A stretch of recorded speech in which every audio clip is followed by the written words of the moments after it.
Assalamualaikum warahmatullahi wabarakatuh. Kami dari kelompok 3 praktikan analisa farmasi kuantitatif Farmasi Unsri akan menjelaskan tentang iodimetri, iodometri. Perkenalkan, kelompok 3 terdiri dari Angel Kitkern, Anissa Fatia Ahmad, Dwi Tari Putri, Husnul Khotimah, dan Reza Fariza. Titrasi yang melibatkan iodium merupakan titrasi yang melibatkan reaksi redoks.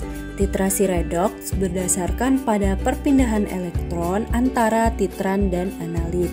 Titrasi ini dapat dilakukan dengan dua cara, yaitu titrasi langsung atau iodimetri dan tidak langsung atau iodometri. Titrasi iodometri merupakan titrasi tidak langsung yang menggunakan natrium tiosulfat sebagai titran. Sedangkan titrasi iodimetri adalah titrasi langsung yang menggunakan I2 sebagai titran. Pada iodometri, analit bersifat oksidator kuat, sehingga akan direduksi oleh Ki yang ditambahkan secara berlebih.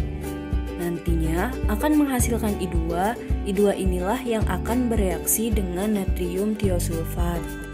Beberapa parameter pada iodometri antara lain pertama, penambahan indikator kanji saat mendekati titik akhir titrasi.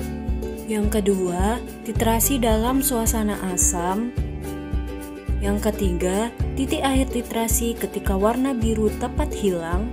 Dan yang keempat, analit yang bisa digunakan seperti berikut ini. Selanjutnya, percobaan titrasi iodometri. Mari kita simak video berikut ini.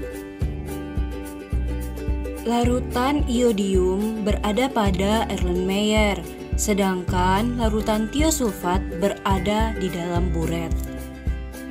Kemudian dititrasikan dan diamati perubahan warna menjadi warna kuning. Tambahkan larutan amilum sebelum menjelang titik akhir titrasi. Kemudian dititrasikan kembali, larutan amilum akan membentuk ikatan kompleks dengan larutan iodium. Akan tercapai titik akhir titrasi ketika warna biru tepat hilang. Kenapa penambahan amilum ketika di tengah-tengah titrasi? Hal ini agar amilum tidak membungkus iod yang menyebabkan sukar lepas kembali. Kalau iod terbungkus, maka titik akhir titrasi tidak akan terlihat tajam.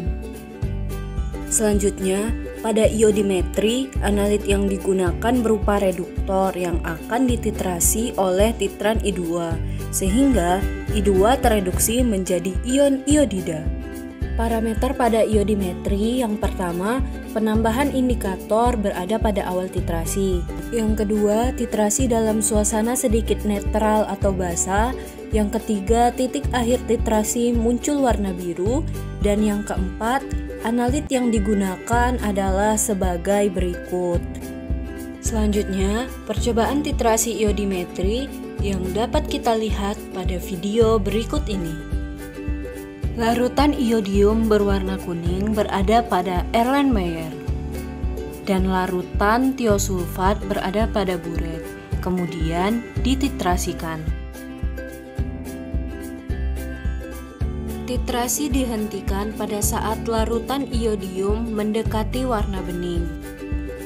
Kemudian tambahkan 2-3 tetes larutan amilum. Larutan akan menjadi warna biru tua dan kemudian dititrasikan kembali.